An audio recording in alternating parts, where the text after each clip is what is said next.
메시지 성경으로 먼저 읽어드리자면 이렇습니다.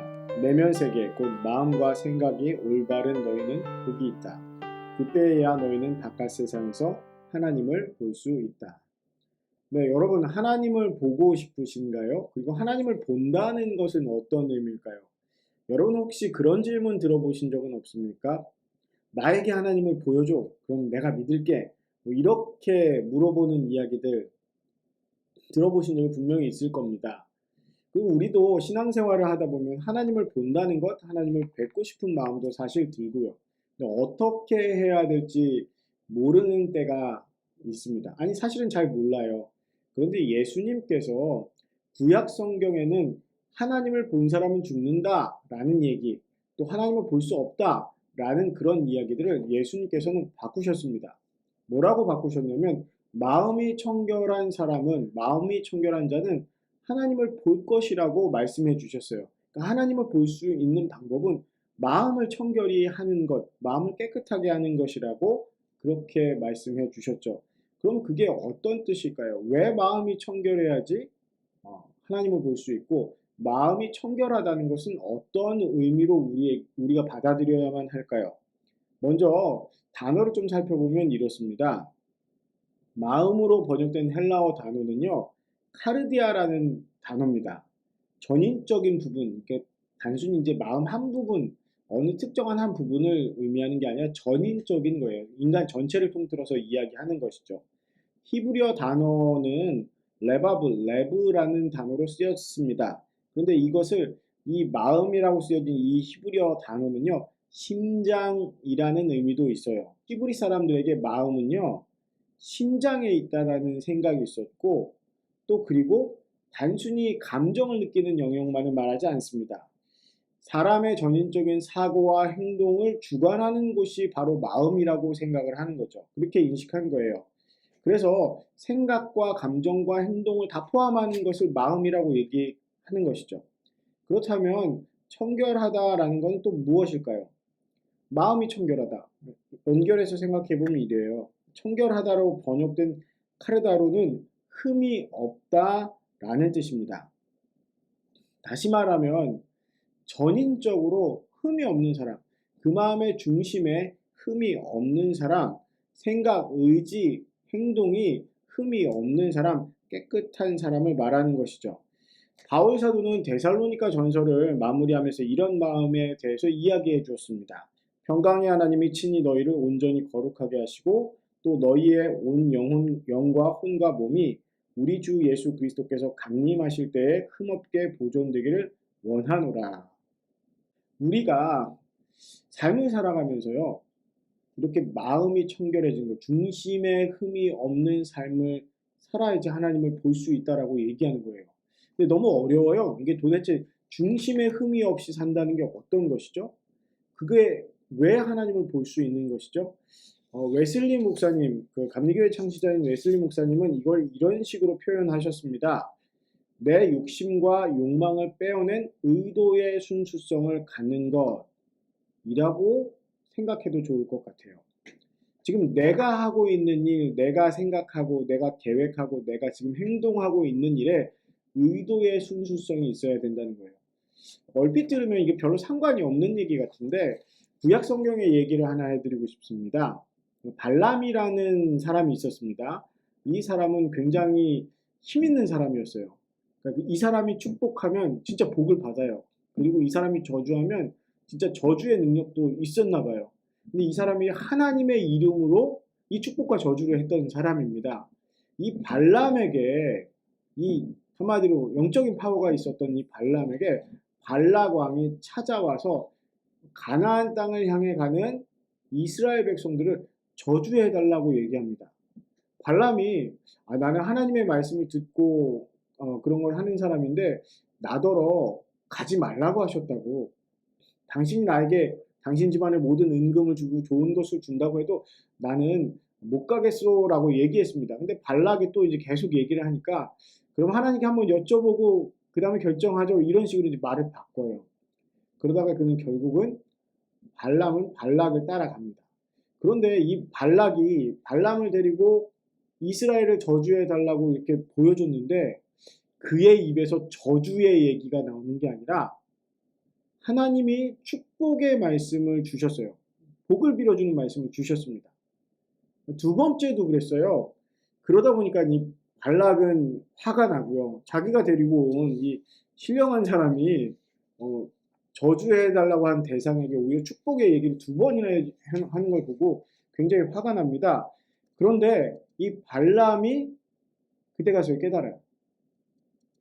그리고 그가 이제 사수를 쓰지 않고 하나님 앞에 나아갑니다.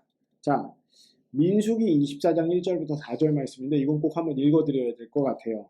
발람이 자기가 이스라엘을 축복하는 것을 여호와께서 선히 여기심을 보고 전과 같이 점수를 쓰지 아니하고 그의 낯을 광야로 향하여 눈을 들어 이스라엘이 그 지파대로 천막 친 것을 보는데 그때에 하나님의 영이 그 위에 임하신지라. 그가 예언을 전하여 말하되 부올의 아들 발람이 말하며 눈을 감았던 자가 말하며 하나님의 말씀을 듣는 자, 전능자의 환상을 보는 자, 엎드려서 눈을 뜬 자가 말하기를. 민수기 24장 1절부터 4절까지의 말씀입니다. 그러니까 이 점술로 저주의 얘기를 하려고 했는데 하나님 그걸 막으신 거예요. 자기가 가지고 있는 방법대로 해서 하나님의 이름으로 저주를 하려고 했는데 하나님 그걸 막아버리셨다는 거예요. 그걸 계속 겪다 보니까 이제는 점수를 쓰지 않고 하나님이 무엇을 원하시는지를 생각해 보면서 이스라엘을 다시 쳐다본 거예요. 그때 하나님의 영이 그의 위에 임했다라고 되어 있죠. 그리고 그의 입을 통해서 그가 스스로도 이제 고백을 하죠. 눈을 감았던 자가 이제 눈 떴다는 얘기입니다. 엎드려서 이제 하나님 앞에서 엎드려서 겨우 이제 눈을 뜬 자가 말하기를 하면서 하나님께서 주신 축복의 말을 또 쏟아놓습니다. 이게 뭐냐면 하나님을 본다는 것, 하나님의 이름으로 살아간다고 말하고 어떤 예언하는 능이나 혹은 다른 능력이 있는 것 같아도요. 하나님이 원하시는 게 무엇인지, 하나님이 정말 어떤 분이신지, 또 하나님이 주신 은사로 일을 한다 할지라도 의도의 순수성을 갖지 않으면 하나님을 정말 볼 수 없습니다. 하나님께서 원하시는 것을 알 수 없어요. 하나님께서 어떻게 하시기를 바라는지 볼 수가 없는 거예요. 마치 카메라에 렌즈에 뭔가가 끼면요. 피사체가 제대로 안 보이는 거예요. 찍고자 하는 대상이 제대로 안 보이는 것과 같습니다. 바깥을 내다봐야 되는데 안 보이는 창에 서 있는 것과 똑같은 거예요. 자동차를 몰고 가는데 눈이 많이 온다든지 혹은 비가 많이 내리면 앞을 볼 수가 없습니다. 우리 마음이라는 것에 욕심과 욕망이 끼어들기 시작하고요. 혹은 자기의라는 것이 끼어들면요. 차의 유리창을 가리듯이 집의 창문을 가리듯이 카메라의 렌즈를 덮어버리듯이 봐야 되는 것, 바깥 세계를 보지 못합니다. 하나님이 어떻게 일하시는지, 하나님이 무엇을 원하시는지를 보지 못하게 되는 거예요. 그게 바로 마음에 문제가 있는 것이죠. 마음이 깨끗하지 않은 거예요. 마음이 청결하다는 것, 의도의 순수성을 갖게 된다는 것은 이 중심에 흠이 없다는 것은 이런 욕심과 욕망이 있다는 것을 알고 그 욕심과 욕망을 제거해내는 것을 말합니다. 사람이 이 욕심과 욕망에서 자유로운 사람은 아무도 없습니다.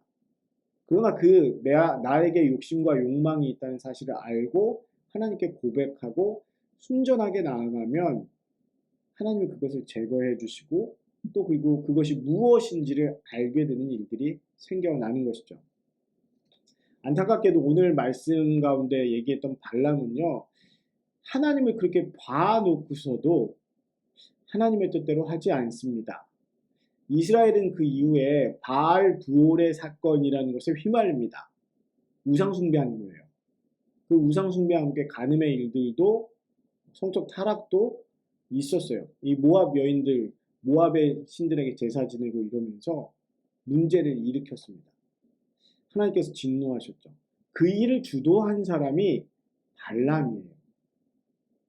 발람이 그 일을 주도했습니다. 아니 하나님의 영을 받아서 이스라엘 백성을 축복까지 했었던 3번이나 그럴 수밖에 없었던 그가 자기가 엎드려서 눈을 떴다라고 이제 얘기한 그가 악한 꾀를 내서 발락을 도와주고 이스라엘 백성이 공경에 처하도록 만든 겁니다. 그 사실을 생각했을 때 여러분, 하나님을 본다는 것, 하나님을 뵙는다는 것, 우리가 우리의 맨눈으로 본다고 할지라도 우리 마음에 욕심과 욕망이 있으면요, 자기 의만 살아있으면 하나님을 뵈도 뵌 게 아니에요. 예수님께서 육신이 되셔서, 육신을 입고 육신이 되셔서 우리 가운데 오셨습니다. 말씀이 육신을 입고 오셨어요. 그것을 성육신이라고 하죠. 살아계신 하나님이, 살아있는 말씀이 우리 눈앞에 드러나게 되신 거예요. 그런데 그 예수님을 누가 알아봤습니까? 누가 예수님을 보게 된 것이죠? 바리새인과 서기관과 제사장들은 그 당시 종교적으로 굉장히 뛰어났었고 신앙의 일들도 열심히 잘했었습니다. 학식도 있었고 가지고 있는 것도 많이 있었고 어느 정도 룰도 잘 지켰어요. 문제는 뭐냐면 그들이 예수님을 하나님의 아들로 하나님의 자녀로 알아보지 못했다는 거예요. 그러니까 하나님을 보지 못한 거예요. 말씀을 연구한다고 하나님을 봅니까? 성경 말씀을 잘 가르친다고 하나님을 보는 게 아닙니다. 내가 성경을 달달 외우고 구조를 잘 알고 어떤 내용인지 잘 알고 있다고 해서 중심에 흠이 없는 게 아니에요. 의도의 순수성을 갖게 되는 게 아닙니다. 그것과는 다른 문제인 거예요. 사람의 욕심은 대개 세 가지로 나타납니다. 물질과 권력과 성적인 문제로 나타나요. 그리고 또 한 가지, 사람의 욕심이 아닌 자기의라는 게 있어요. 명예와 또 그리고 평판에 관한 것, 인기에 관한 것, 그리고 자기가 의롭다고 여김을 받고 싶어하는 그 모든 것들, 그런 마음들이 사실은 하나님을 볼 수 없게 만듭니다. 예수님을 볼 수 없게 만드는 거예요. 그리고 창세기 기억하시죠? 하나님께서 하나님의 형상을 따라 사람을 만드셨어요. 사람이 하나님이라는 얘기는 아니죠. 근데 하나님의 형상을 따라서 사람을 만들었어요. 그러면 하나님을 보는 사람은요, 하나님의 형상이 어떤 존재인지, 어떻게 살아가야 되는지도 볼 수 있는 것이죠. 마음이 청결하지 못하면 내면 세계가 마음의 생각이 바르지 못하고 여러 욕심에 따라 살게 되면요, 정말 내 바깥에서 활동하고 움직이는 하나님의 손길과 하나님의 의도와 또 하나님이 세워놓으신 사람들, 하나님이 만드신 사람들을 볼 수가 없어요. 자기가 원하는 것만 봅니다. 발람처럼 자기가 얻고 싶은 것에 집중해서 하나님을 만났어도 하나님과 함께 살아가지 못하게 되는 것이죠. 여러분은 하나님을 뵙고 싶습니까? 왜 뵙고 싶습니까? 혹은 하나님을 뵙고 싶다고 말하면서 내 욕심과 내 욕망을 들어줄 하나님을 찾으시는 것은 아닙니다. 그러면 하나님을 보아도 만나도 알지 못하는 것입니다. 저와 여러분의 삶 가운데 마음의 욕심이 씻겨지고 없어져야 돼요. 그런데 이 마음의 욕심이 씻겨지고 없어지는 것은 단순히 되어지지 않습니다. 끊임없이 예수님의 말씀이 나를 점검하도록 해야 돼요. 내 십자가를 지기 전에 나 자신을 부인해야 돼요.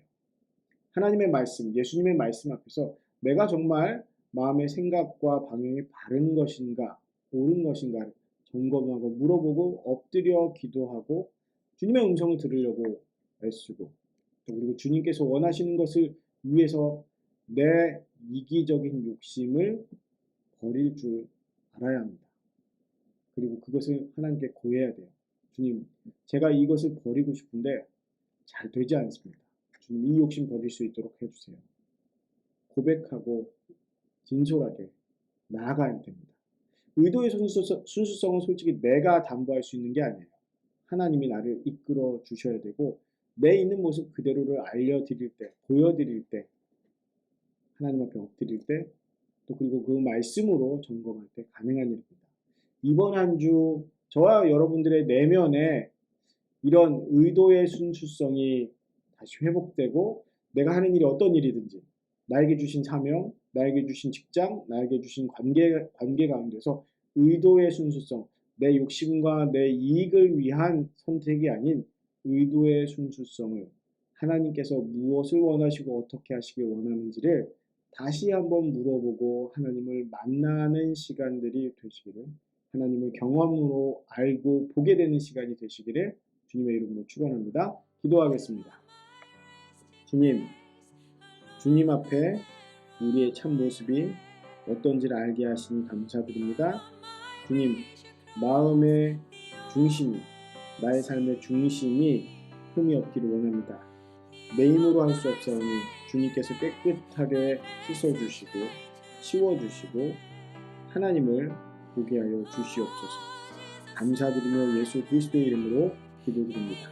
아멘.